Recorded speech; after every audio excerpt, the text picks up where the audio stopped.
Today on episode number 394 of the Teaching in Higher Ed podcast, Tracie Addy joins me to talk about what inclusive instructors do.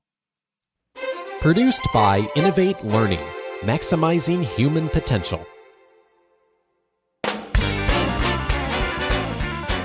Welcome to this episode of Teaching in Higher Ed. I'm Bonnie Stahoviak, and this is the space where we explore the art and science of being more effective at facilitating learning. We also share ways to improve our productivity approaches so we can have more peace in our lives and be even more present for our students.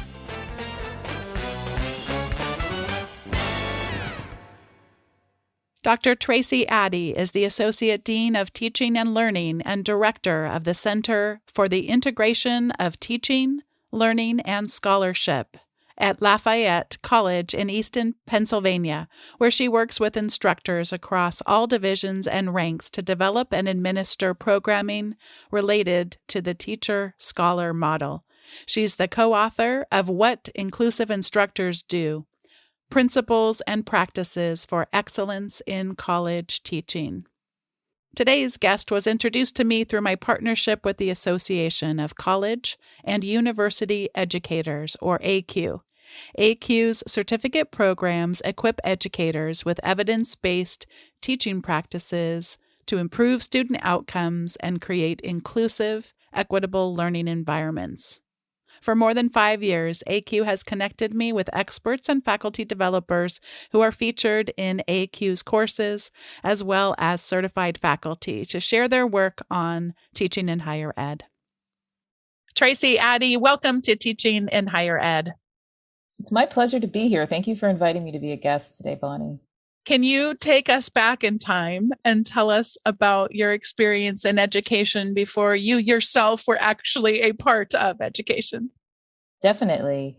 So I come from a family of educators. So my parents, both in K-12 teaching environments. I also have a variety of other aunts, uncles, etc., that have really played a profound role in my thoughts around teaching and learning, seeing them teach, in their environments or hearing lots of different stories about the classroom and just the role model that they were in inspiring students in their classes. So early on, I will say that I was always, a very inquisitive child, loved learning, loved exploring new things. I still am kind of that way. I like to just, very much so explore new things. That curiosity has not changed. And then in my settings, I became really interested, I think by the time I was in high school, with this idea of how do people learn in teaching and things like that. I used to admire my teachers too, and just the ability that they had to be able to help us, be able to learn all of these interesting and important concepts. So I would say very early on, I got, the bug, I guess, around teaching and learning. I also like to tutor my classmates as well in schooling. So I was definitely a student that liked school and I liked to be really engaged and just learn many different things. So that was kind of early on when I was in high school and earlier. When I got to college, I did decide to major in the STEM discipline. So I did also fall in love with many of the sciences, especially biology. So I ended up majoring in biology, but I did really still have a real interest and desire in teaching and learning and those types of environments. In fact, many of my peers would also say, oh, you should go into teaching and learning, like just because it emanated from me so much in my day to day and the things that I did, the activities that I did. So eventually, I went to graduate school for my discipline in science, but I still I had these moments, I guess, where I was just trying to figure out how do I grapple with my interests so strong in teaching and learning and these other interests that I have in science and other types of disciplines. And so I did go to graduate school. I got my master's degree and I decided I actually was going to stop and teach. And so I was like, I'm going to teach at different levels of education. I went all the way from K-12, community college, various types of institutions.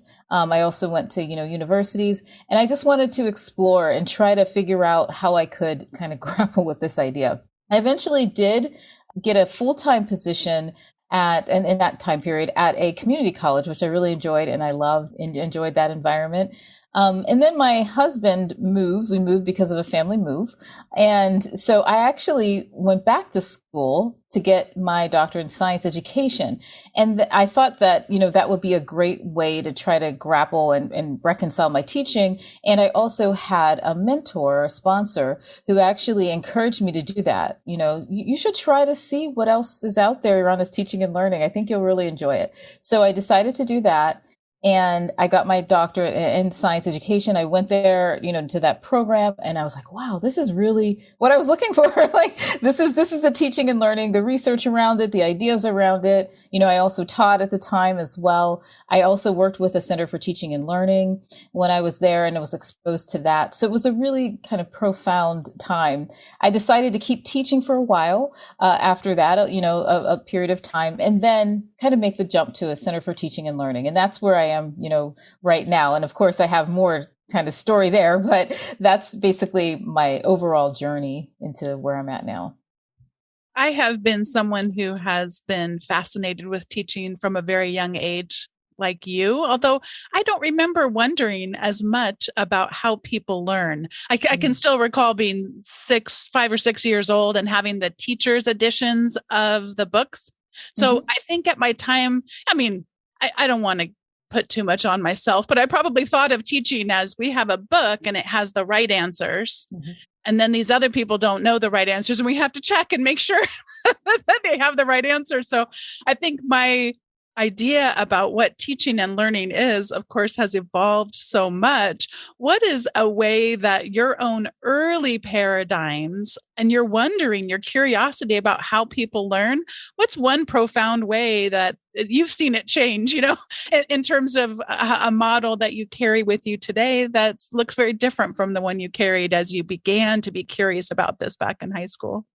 Yeah, I think that's a really good question. I think back then I used to be very curious about why, certain concepts, and when I learned them, or I could grasp them really quickly, and certain ones it took me a while. So like, why did this come quickly? Why did this not?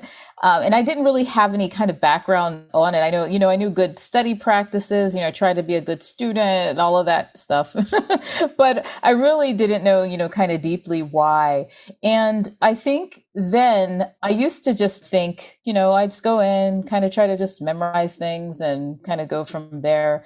Over time, and especially with getting more training and thinking about teaching and learning and education and how people learn in these settings, I became more acutely aware of the nuances all involved in the whole entire learning process. For example, your prior knowledge can have a huge impact on, being able to learn certain material. So if I was exposed to it before, I probably would do better. And before, like as a student, I wouldn't, really think about that as much, although I'd be, probably thinking, oh, well, I've seen this before, etc., but not like kind of as deeply. Or for example, I know I got from some of my teachers, one of my teachers in particular in high school used to say, well, you should keep practicing, keep quizzing yourself and whatnot. And I was like, okay, and the teacher had all of these questions. We had to answer like hundreds of questions. So I remember thinking then, why does he making us answer this question so many times? And this was for like an AAP kind of class. And I was like, I do it, maybe I know, my teacher has my best interest. This teacher has my best interest in mind. And so, later knowing that retrieval practice is really important in learning, and so later I, could solidify kind of some of those things that I was kind of exposed to or kind of had disjointed knowledge of like, why does it work? How does it work? So I think those are kind of a few examples that would highlight my, very early knowledge of like thinking about teaching and learning, how learning works, and then, now later knowledge. A lot of prior guests have spoke about their passion for learning new things. And I always get curious about that. Are there any things that come to mind for you right now that you're working on learning at this present moment? At this present moment, let's see, what am I learning that's new? I'm always like kind of reading different books and things like that. So I'm pretty much very interested in general in just developing new knowledge in the field and teaching and learning, etc. So, there's not like one thing I think I'm really focused on right now, I think in learning, but more broadly, I'm always kind of open to different things. And I think later I'll talk a little bit about in the recommendations section about some things that I've been learning and thinking about. Yeah, a friend of mine just got me excited about this new podcast that's about the Supreme Court. I'll put this in the show notes, by the way. It's not my official, I'm not ready to officially recommend it because I've only listened to one episode, but it's called Strict Scrutiny about the Supreme Court. And I just listened to part of my first episode today, and it was really fun. But I started getting fascinated with the idea of if I could memorize all of the amendments to the Constitution and know them right off the bat, either way, like, oh, that one is the Second Amendment, or that one, I think we know. Some of the harder ones I thought would be fascinating for me to try to do. But I have things like that come up all the time in my mind where like, that'd be cool to learn, but then I don't always follow through on it. But if I look at my past year of reading, which you and I are recording this episode toward the end of the year 2021, and you and I have in common this reading books about teaching and learning, because I'm looking at all the books that I've read. I'm trying to achieve my goal. I have one book left to finish and I will have achieved my reading goal for the year. And there are certainly a lot of them. I have enjoyed reading about teaching and learning. It's fun to have that in common with you. Definitely. All right. So for today, we are going to speak specifically about an aspect of teaching, and that is inclusive teaching. What can you tell us about first what it is and why it is important? Inclusive teaching, we can define it in various ways. We took the stance in our book to kind of capture the voices of instructors who do it and try to summarize them in a theme, of what we could kind of define it as. So if I take from what we talked about in the book, I will say that inclusive teaching has a couple of different components. So first, it is being responsive to the diversity of our class and designing learning environments that include all of our students, so that students are engaged in an equitable learning environment, where it's equitable, and then also the students feel a sense of belonging. So the students also feel as if they're members of the community, they're not excluded from the community, and that it was developed basically with them in mind first. So that's inclusive teaching. And why is it so important? Well, it's always been important. It's something that I've always said, but I would say that there's been a lot of increased emphasis in different aspects of inclusive teaching over time. And that's because we have diversity in the students that we teach, and we need to be responsive to that diversity and to really think about who's in our classrooms and to really be able to teach, to the students that are there, so that they grow and develop in their educational experiences. Now, various schools as well, and we see this in higher education, just diversifying in general. So some students from backgrounds, identities that have been historically excluded, right, from education now in increasing numbers are actually able to, go to college and be able to attend. And so we're also seeing that increased diversity because now they have more access and we have more capability to be able to go to college as well. That also, makes us need to be more aware of like who's there and how do we need to help them and sort of serve them and support them while they're at the institution so that they do get a good education while they're there. So inclusive teaching is really important because of who our learners are, because of what they bring to the classroom, because of what we know about belonging. We know that it's so critical to learning. And even though we think about only the content of our courses is important and the skills and all that the students develop, they also need to feel like they can be there, that they actually should be there, because that's going to actually hinder or help, depending on where we're going, which direction their ability to succeed in our classes and to seek help and to be able to do well academically, emotionally, mentally, all of the different ways that students need to go through college. So those are some really big reasons why inclusive teaching is really critical. It's excellent teaching. It should be part of all our teaching, ideas. When we think about our teaching, we should be thinking about first and foremost, how do we be inclusive in it?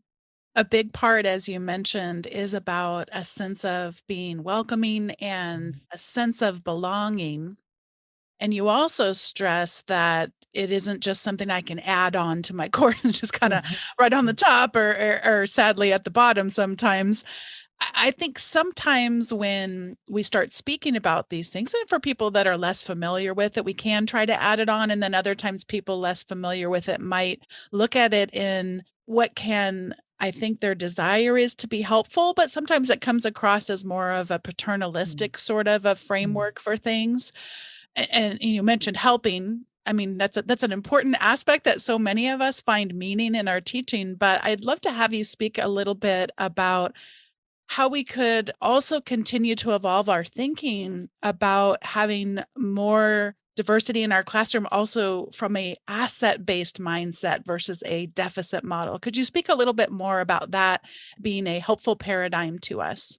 Sure. Yes. I think the deficit model, has been prevalent in higher education in many different settings. It's still present. We still see it today.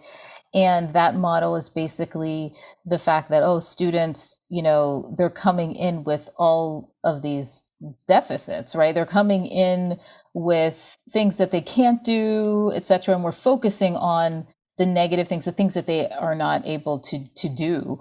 And so that deficit model also creates a lot of assumptions about students that might not even be true.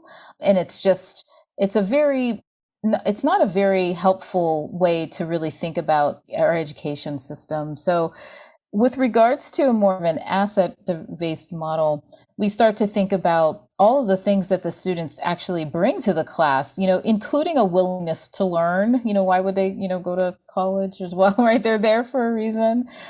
So we can think about our students in terms of the different strengths that they bring to the classroom, and also affirm those strengths and support those strengths and encourage them in those strengths as well.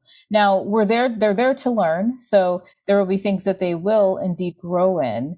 But by starting in that framework, it's going to be a much better experience and a much better philosophical stance around thinking about, how do we design classroom environments for students so that they can grow and grow in ways that build upon their already existing strengths as well.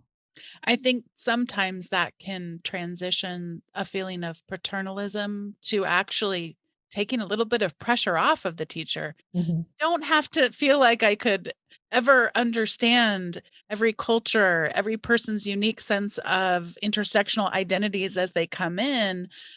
It sort of releases me from a feeling like I have to have all those bases covered, but really does evolve our idea of the role of what a teacher is. Would you speak a bit about how you have seen your own idea of what the role of a teacher is and how it's sort of shifted over the all the time that you've been teaching, and also what you would encourage some of those of us that are not as far along as you in terms of our evolution of thinking of what that role is? Yeah, so I did a lot of work when I was in graduate school around this idea of kind of, student-centered environments, instructor-centered, and I actually studied beliefs about teaching of instructors, and so that was basically the work of my dissertation and looking at those different beliefs and whatnot that were espoused. So I would say that when I think about my own evolution of thinking about teaching, early on, I would say kind of the more traditional models where we're thinking about, lecture dissemination of information, students just kind of absorb it and then they learn. So those types of models, I definitely were very early on, thought that those were teaching models, right? So, but then at the same time, there was some conflict in my mind around that because I did see, and from my experiences, not only just teaching, but also with my family, and education, how the relational aspect of teaching is so big and so important, and being able to connect with students in meaningful ways that go beyond just delivering material.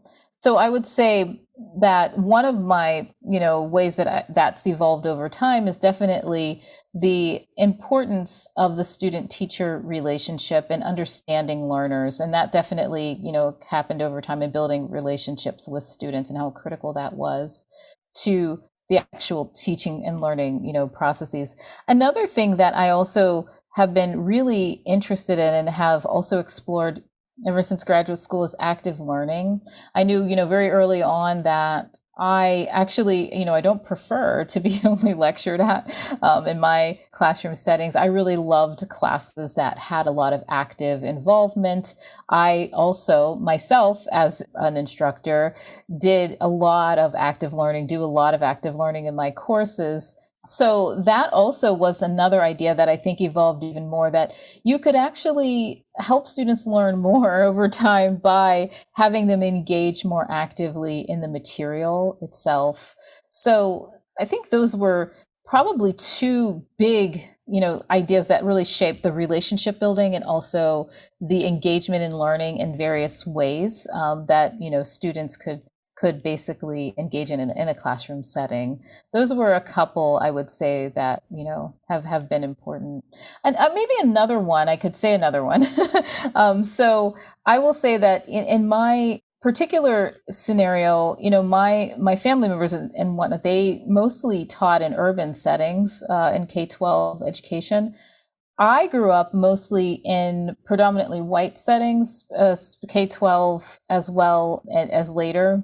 And so I had a lot of experiences, as a Black female and as a student, and also later in different aspects of my profession and my career that had a profound impact on me.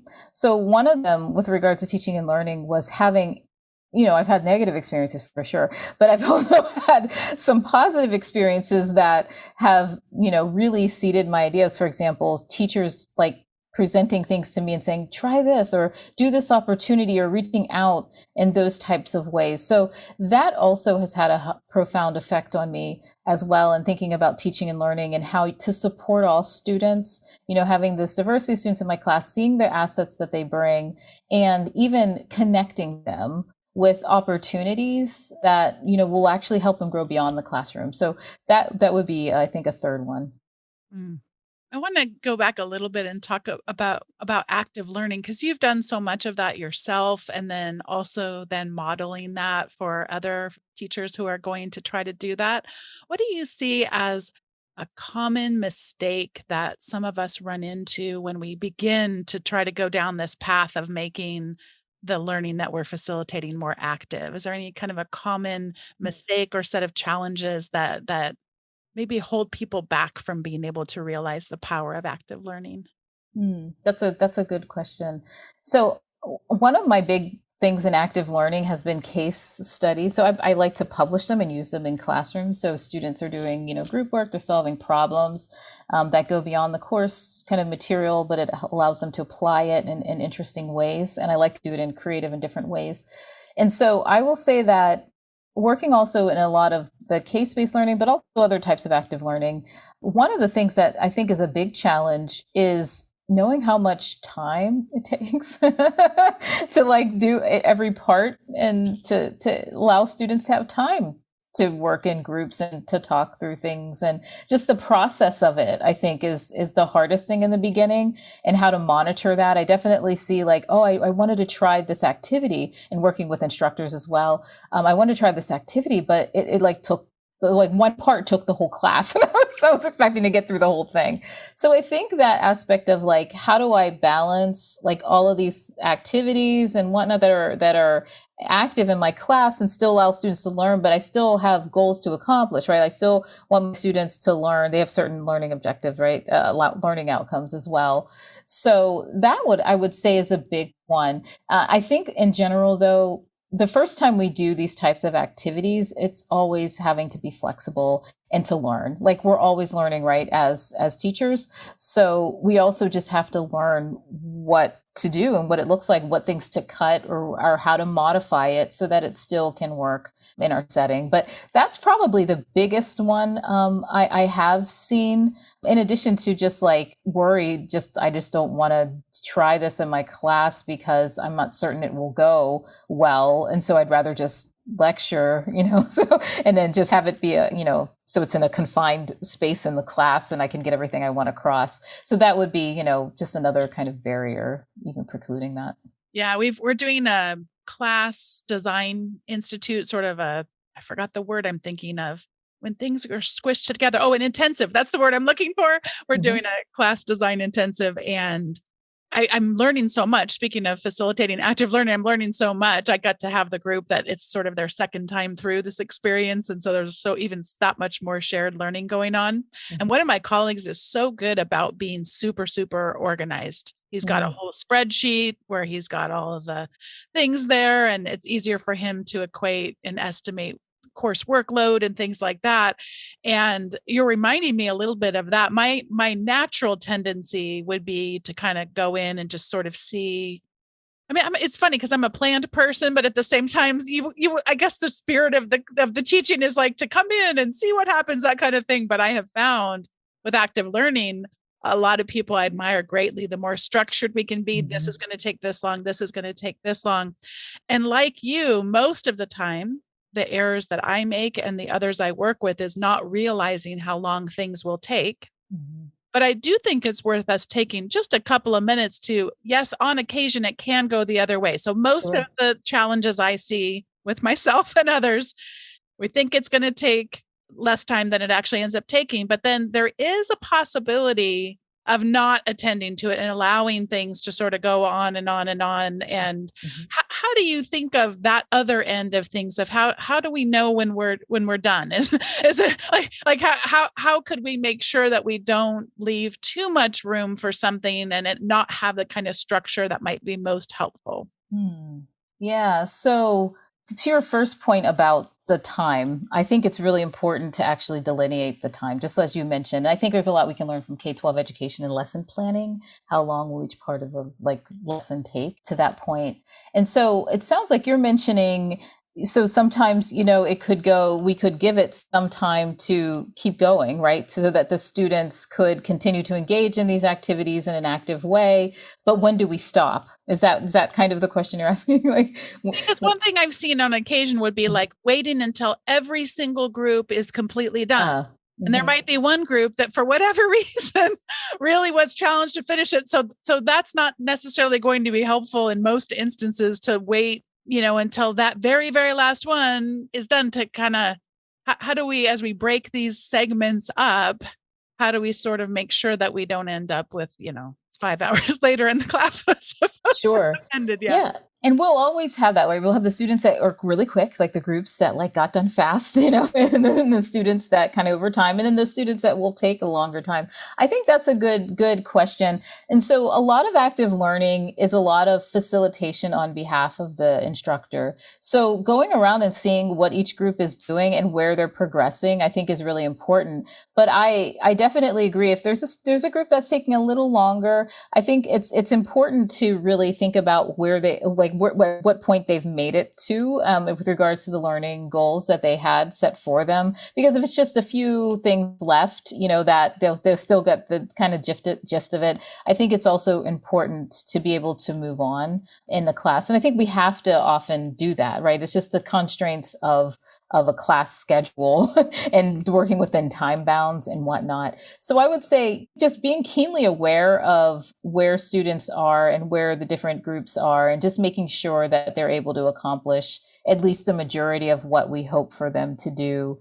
And sometimes, you do it for, later, do it individually for homework, or, just so you can go back and look at it, or, maybe we're regrouping as a class and we're discussing it. But yeah, I definitely agree that it's important to have that. Sometimes also just in an active learning setting, sometimes setting, warnings, right, for the students, like, try to wrap up, and just encouraging them to move along. So the groups that, might be taking a little bit of a longer time for many reasons, maybe they're carefully doing it, they're trying to to really, answer it well and get to the meat of it, etc. But also just giving them, I think, those continual kind of, warnings, let's wrap up in just a few minutes or see where you get to, I think can also encourage them along. Yeah, something that I have admitted to in the past, but still is a challenge for me, and know how important it is to have the instructions somewhere visually. So that could be on a presentation on a projector in a classroom, or it could be on the web-based, just having that up there for everybody. But that just can make such a huge difference in terms of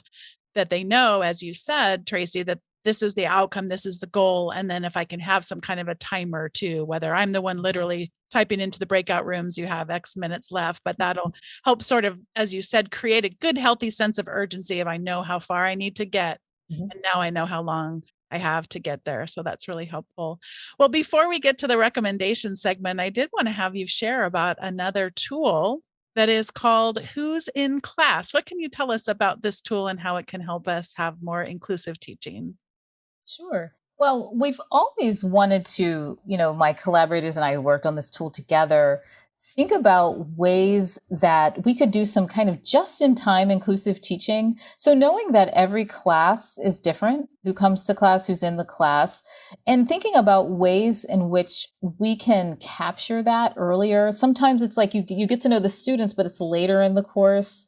And so how can we capture just certain things kind of very early on, and we can actually tweak our course a bit. We're not going to whole redesign it right at this point to actually incorporate that information so that it's very much so responsive again. And I use that word a lot, but to the class that we're teaching. So the Who's in Class form was a tool that was basically developed with that in mind and with that goal to help instructors be more inclusive in their teaching by learning early on more about their students in a way that felt, a little bit safer for students. We did get a lot of student feedback on the form we got before, actually using it, faculty, staff, etc. So we had all of them comment upon it. So we asked questions like about identity, about how much do they work, what does an inclusive classroom mean to them?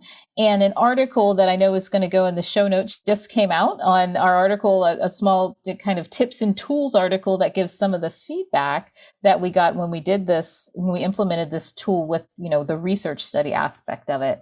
But that's basically what the Who's in Class form is. Now, the Who's in Class form, we did make it anonymous so that students feel comfortable. And that's based on feedback from students because of some of the questions. Not every instructor uses that form only though, because they might not want they might want to know some things that are not anonymous, right, about their class. And that makes perfect sense.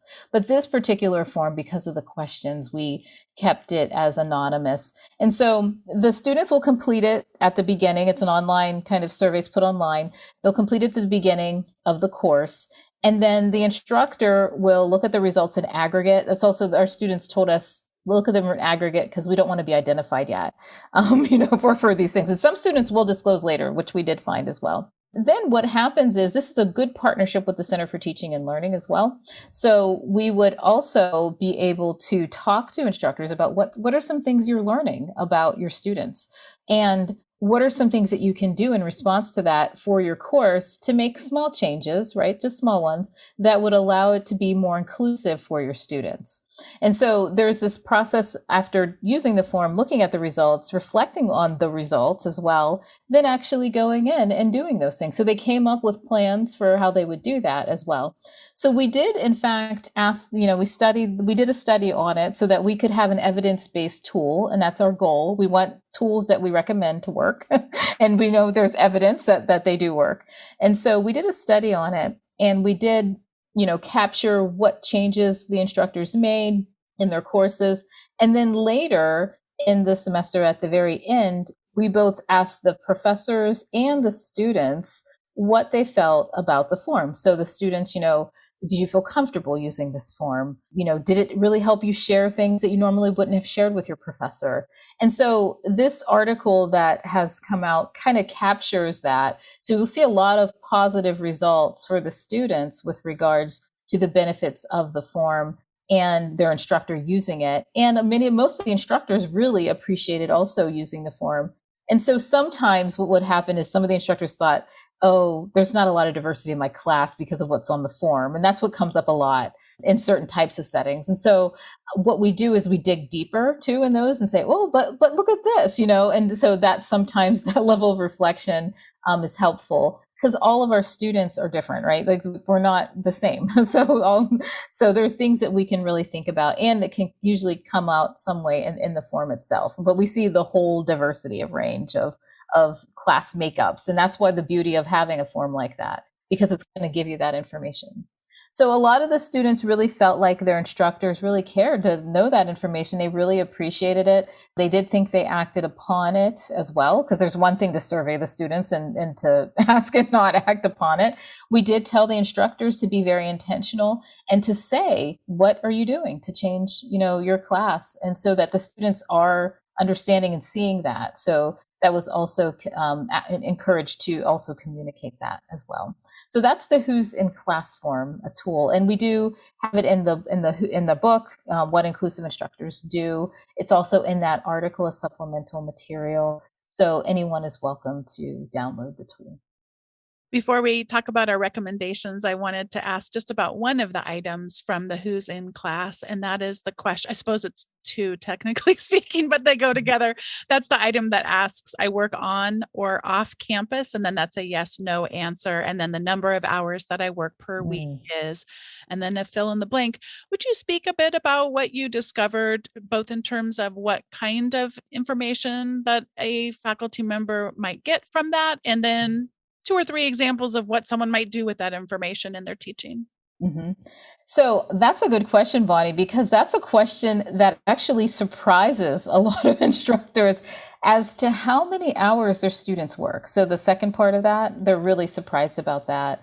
This is going to be a question that's going to change depending on the institution, depending on the students, because I can see like some schools, maybe some students are commuting more, they're working in different places, environments and whatnot, or residential college, they're going to be on campus more. So with regards to this, what we've seen the most kind of actionable things is when students are working more or long hours, or they communicate some information about that the instructor is thinking about also the workload of the class and also the timing of deadlines and that nature, and how that factors into students' lives, right, as well. So like being a more holistic approach to students with regards to their outside kind of responsibilities and what they can do, but still having the expectations, right, of the course and upholding those, but still being very cognizant of those. So some of the things to think about for that, some of the professors will be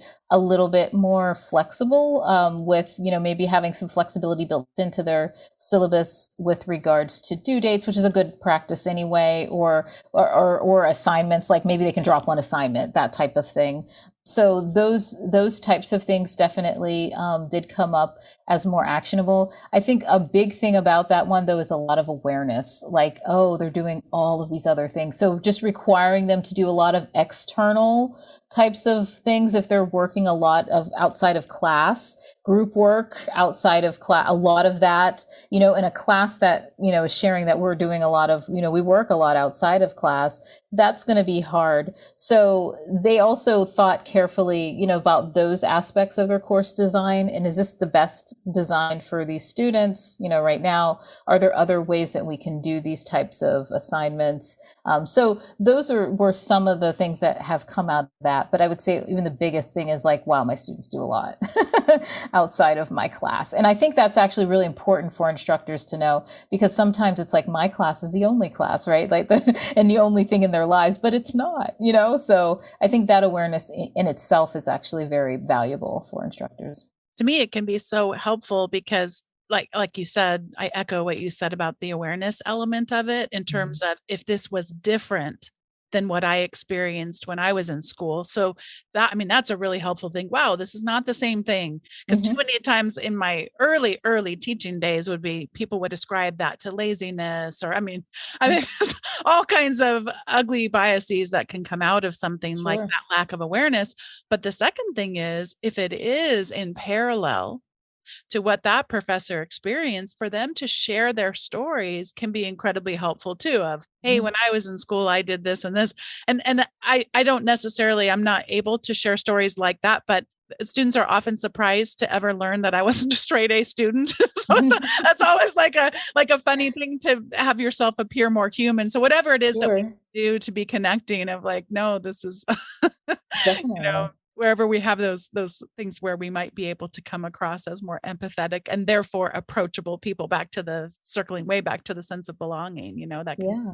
helpful. So Yeah, and to just to piggyback off of that, the Who's in Classroom, many professors will use it as a tool for that. Like they'll actually share, they'll see things in their class and they'll share about it. Like for example, they see students who are first generation in their class, they'll share about their first generation, kind of experiences as first generation students, and stories and things like that. So that does happen a lot, where also the professor will share more about themselves. And I think that opens the door to it a little bit more too, which is really nice, I think, in building belonging and fostering belonging, as you mentioned.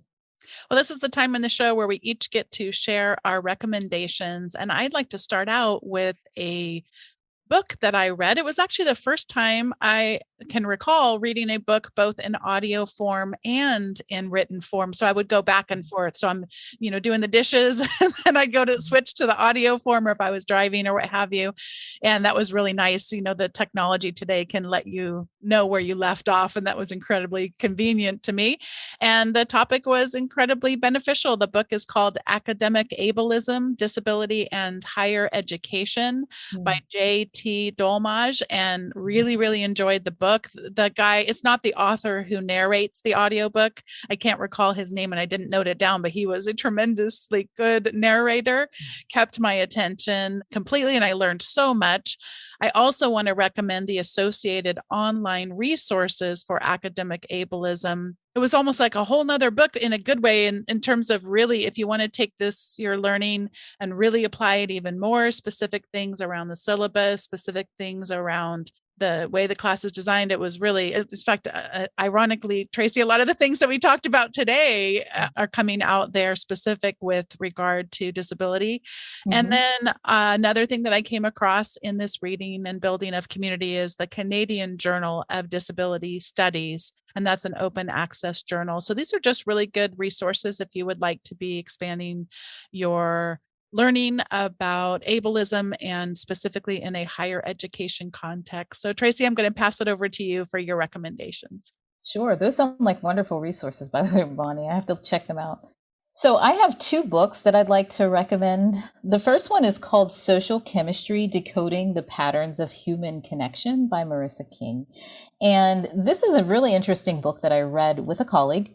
And we talked about, various types of networks. That's what the book is about, and your networks and how that can actually impact your success, but also, you need certain networks at different times in your life. And it's based on these research supported principles around networks and networking.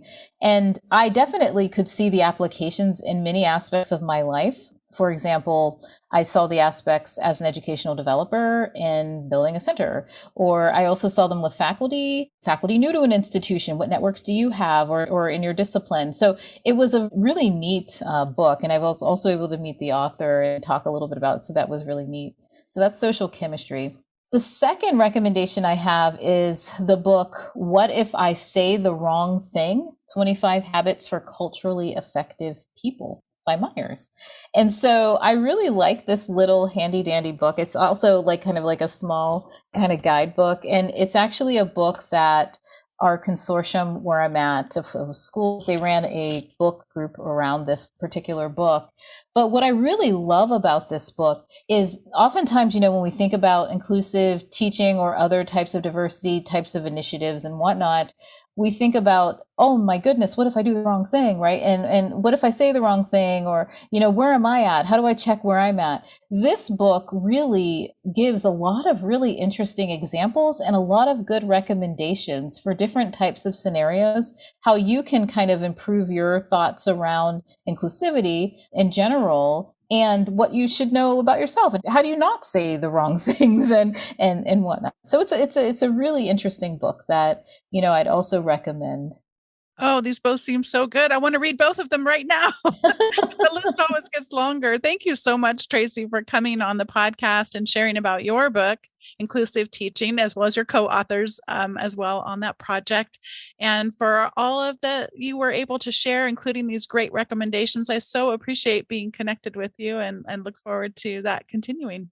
My pleasure. And thank you again, Bonnie, for inviting me on the show. Thanks once again to Dr. Tracie Addy for joining me on today's episode of Teaching in Higher Ed. If you would like to see the show notes for today's episode, you can head on over to teachinginhighered.com/394.